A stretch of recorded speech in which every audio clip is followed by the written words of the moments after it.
एक परिवार अपनी आरवी गाड़ी से आ रहा था। उन्हें रास्ते में एक गिरा हुआ पेड़ मिला। ये पेड़ और इसके चारों तरफ मंडरा रहे कि वे ही इस शहर का बुलावा है और अंदर आने का रास्ता भी। आदमी ने तुरंत गाड़ी मोड़ी और वापस जाने लगा, लेकिन थोड़ी ही देर में वे उस शहर में पहुंच गए। जैसे ही वे अंदर आए, गाड़ी में बैठे लड़के को सबसे पहले कुछ गड़बड़ महसूस हुई। इतनी जल्दी नए लोगों को आते देखकर शहर के सारे लोग घबरा गए। डेविड ने तुरंत सबको इशारा किया कि कोई उनसे बात न करे और खुद आगे बढ़कर उनसे पूछताछ करने लगा। फिर उसने शहर से बाहर जाने का रास्ता दिखा दिया। उस वक्त उस आदमी को कुछ भी अजीब नहीं लगा, लेकिन जब वो पूरब की तरफ से शहर से बाहर निकला और वापस पश्चिम वाले चौराहे पर पहुंच गया तो उसका दिमाग घूम गया। वो नहीं माना और उसने कई बार गाड़ी चलाई।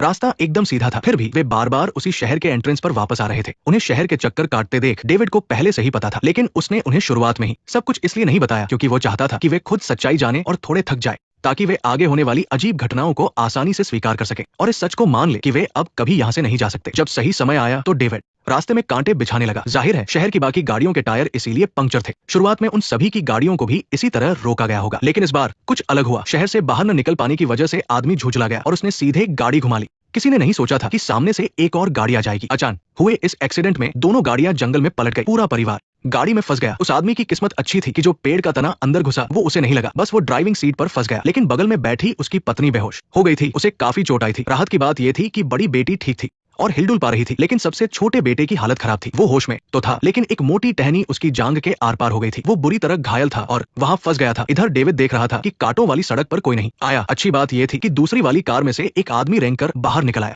और उसने उन्हें एक्सीडेंट के बारे में बता दिया। ये सुनते ही डेविड के होश उड़ गए। आपको बता दें कि इस शहर में आज तक एक साथ दो नई गाड़ियां कभी नहीं आई थी, लेकिन अब अंधेरा होने वाला था। उसने तुरंत अपने असिस्टेंट बेन को शहर वापस भेजा ताकि वो लोगों को मदद के लिए बुला सके, और वो खुद आगे बढ़ गया। जब वो मौके पर पहुंचा तो उसने कार के अंदर एक और आदमी को देखा, लेकिन ऐसा लग रहा था कि ये भाई साहब नशे में धुत है। डेविड ने उसे हथकड़ी लगाई और दूसरी गाड़ी चेक करने चला गया, लेकिन जैसे ही उसने उसे देखा उसके पसीने छूट गए। शुक्र है कोई मरा नहीं था और जल्दी ही 3 लोगों को सुरक्षित बाहर निकाल लिया गया। सिर्फ छोटा बेटा गाड़ी में फंसा था। बेन भी मदद लेकर पहुंच गया, लेकिन बच्चे की जांघ के आर पार टहनी फंसी थी। अगर उसे जबरदस्ती निकालते तो खून बहने की वजह से वो कुछ ही मिनटों में दम तोड़ देता। उनके साथ आए डॉक्टर ने कहा कि उसका इलाज गाड़ी के अंदर ही करना होगा, लेकिन अब अंधेरा होने में सिर्फ 15 मिनट बचे थे और इलाज में कम से कम 1 घंटा लगता। मजबूरी में डेविड ने फैसला किया कि वह और डॉक्टर दोनों रात भर वहीं रुकेंगे और बाकी लोग घायलों को लेकर वापस शहर लौट जाए। लेकिन लड़के का पिता अपने बेटे को छोड़ना नहीं चाहता था, इसलिए उसने भी वहीं रुकने को कहा। लेकिन शहर का रिकॉर्ड है कि रात में घर के बाहर कोई भी जिंदा नहीं बचता। डेविड भी इस बात को लेकर बहुत घबराया हुआ था। आसमान तेजी से काला हो रहा था। अब उसकी आखिरी उम्मीद वही जादुई पत्थर था जो वो निकलते वक्त अपने साथ लाया था। वो प्रार्थना कर रहा था कि गाड़ी के बंद केबिन में भी ये पत्थर घर जैसा असर दिखाए। जल्दी ही डेविड ने वो पत्थर गाड़ी के अंदर टांग दिया। आदमी को ये सब बहुत अजीब लगा, लेकिन डेविड ने उसे कुछ नहीं समझाया क्योंकि बताने का